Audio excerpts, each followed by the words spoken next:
François Issoboko, bonjour. Bonjour. Voici 14 ans que vous êtes parti de votre pays, le Togo, dans des conditions un peu spectaculaires. Ministre de l'Intérieur, vous avez dû vous mettre en retrait quelques mois avant la présidentielle qui va porter à la tête du Togo, Faure Eswazimna Gnassingbé. 14 ans après, vous voici en train de vouloir retourner au Togo. Est-ce qu'on peut savoir les raisons pour lesquelles vous avez pris cette décision? D'abord, je retourne au Togo parce que c'est mon pays et j'ai un droit légitime de revendiquer et de vouloir y retourner pour retisser le lien avec le peuple togolais et avec mes compatriotes pour partager leurs joies et puis leurs difficultés au quotidien. J'ai envie de retrouver tout simplement ma terre natale. Ceci étant dit, effectivement, les autorités togolaises, notamment le chef de l'État, m'a dépêché 3 émissaires et il y a eu des discussions par émissaires interposés. Il m'a offert la possibilité de retourner dans mon pays en toute sécurité. Donc j'ai saisi cette main tendue. J'ai aussi dépêché au chef de l'État 4 émissaires et des discussions qui ont eu lieu. Le chef de l'État a donné son accord de principe que je pouvais rentrer en toute sécurité dans mon pays après 14 années d'exil. Il n'y avait pas de raison fondamentale que je ne prenne pas la décision de rentrer chez moi et fondée sur les garanties de sécurité que le chef de l'État non seulement a donné à mes émissaires, mais a confirmé aux autorités françaises qui, encore une fois, me font l'honneur de me protéger depuis 14 ans. Vous êtes en train d'expliquer que c'est à l'initiative du président du Togo, Faure Gnassingbé, que vous êtes en train donc de pouvoir retourner au Togo? Oui, je peux vous confirmer que j'ai reçu des émissaires du chef de l'État togolais qui m'ont proposé que je pouvais rentrer en toute sécurité dans mon pays et que telle était la volonté du chef de l'État de garantir ce retour en toute sécurité. J'ai dépêché à la suite 4 émissaires pour confirmer cette disposition, ce qui du reste a été confirmé au retour.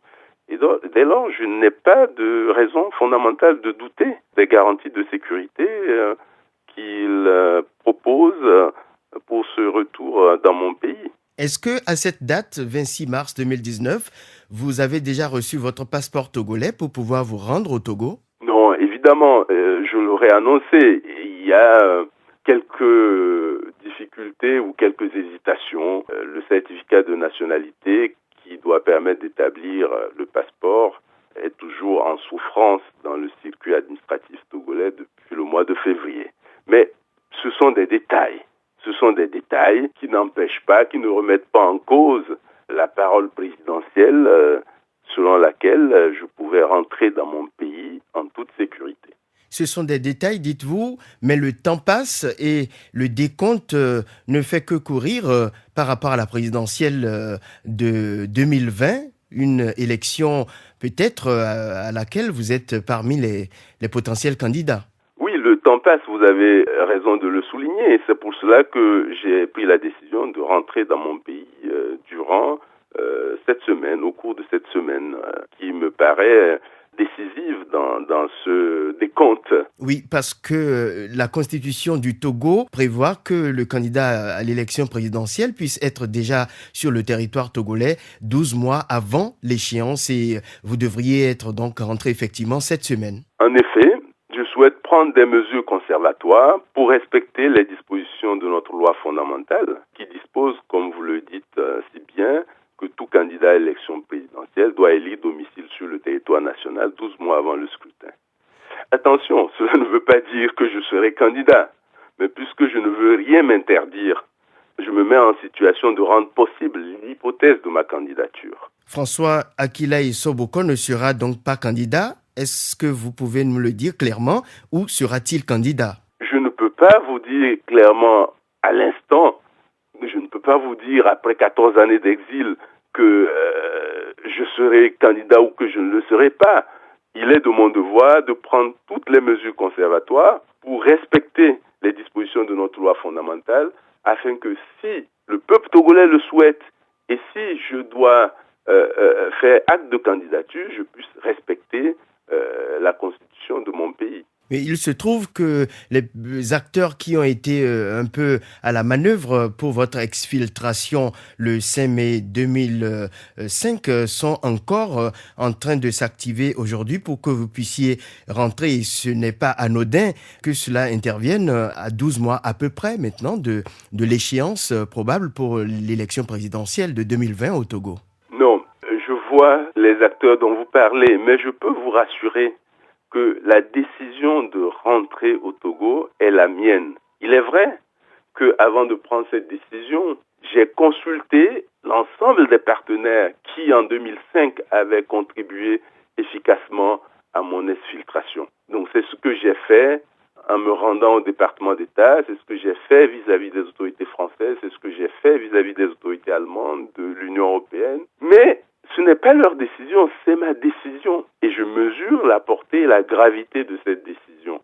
Et c'est pour cela que je dis que cette décision ne signifie pas forcément que je serai candidat, mais je ne veux rien m'interdire. J'ai toujours exprimé mon souhait et mon ambition de réconcilier ce pays. Vous voyez, ce pays, malheureusement, en matière de normalité politique, est toujours là où il est depuis 2005, depuis le décès du général Eyadema. Il y a deux antagonismes qui s'affrontent et qui ne permettent pas de poser les bases d'une vraie réconciliation et mettre ce pays sur le chemin de la prospérité qu'il mérite. Que pensez-vous donc de toutes ces passions, de toutes ces réactions que déchaîne la nouvelle de votre probable retour au Togo ? Ces passions, comme vous le dites, qui se déchaînent sur mon retour, prouvent une chose, c'est que pour diriger un pays, pour diriger le Togo, il faut aimer les Togolais. Il faut aimer les Togolais et quand vous les aimez, quand ils sentent que vous les aimez, ils vous le rendent bien. Les Togolais ont besoin de cesser d'être cette curiosité et cette anomalie politique que malheureusement certains acteurs de notre pays offrent en spectacle au reste du monde. Alors, vous avez parlé de rencontres entre vos émissaires et ceux du président Faure Gnassingbé avec d'autres acteurs à l'international qui facilitent votre retour. A-t-il été question de votre sécurité une fois de retour au Togo ? Les émissaires avaient pour mission de comprendre les conditions de sécurité que le chef de l'État offrait pour mon retour. Et à cette question essentielle, le chef de l'État a renvoyé les émissaires vers le ministre de la Sécurité qui est censé définir les modalités de sécurité, convenir des modalités de sécurité avec les émissaires afin que tout se passe bien. Et qu'en est-il ? Est-ce que vous êtes rassuré ? Vous savez, on ne peut pas être rassuré à 100%. Le chef de l'État a donné sa parole, même s'il y a quelques hésitations des autorités de tutelle, notamment du ministre de la Sécurité.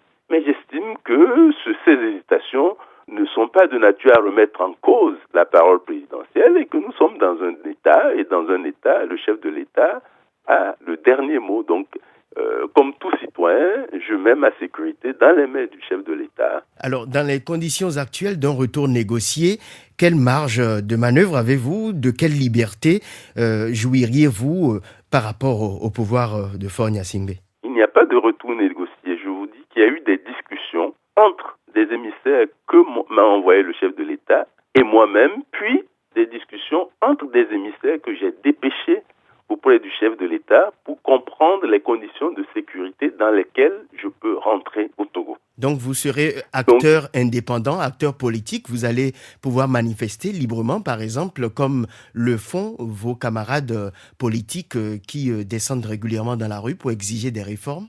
Mais chaque acteur politique définit ses modes d'action.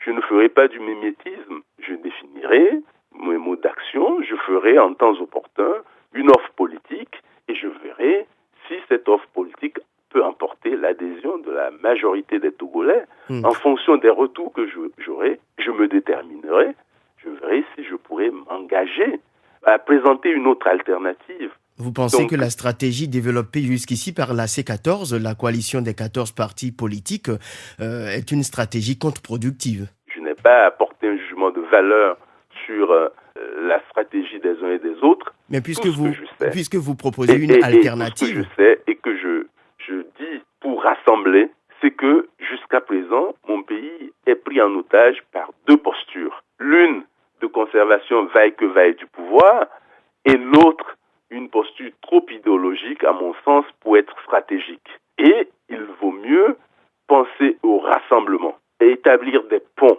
établir des passerelles entre les deux postures et être pragmatique. est-ce que pour le faire, vous allez créer votre parti politique? Je ne suis pas encore dans l'arène. Pour l'instant, l'enjeu essentiel, le principal enjeu pour moi, c'est de rentrer dans mon pays. Mais il vous faut quand même une base politique. Je peux vous rassurer que les bases dont vous parlez sont là. Le dispositif qui peut me permettre d'être en lien et en contact permanent avec les Togolais est établi depuis longtemps. Si je dois m'engager, j'attends des signaux forts de la base, j'attends des signaux forts de la classe politique et en fonction de ces signaux, je me déterminerai. François Essoboko, merci.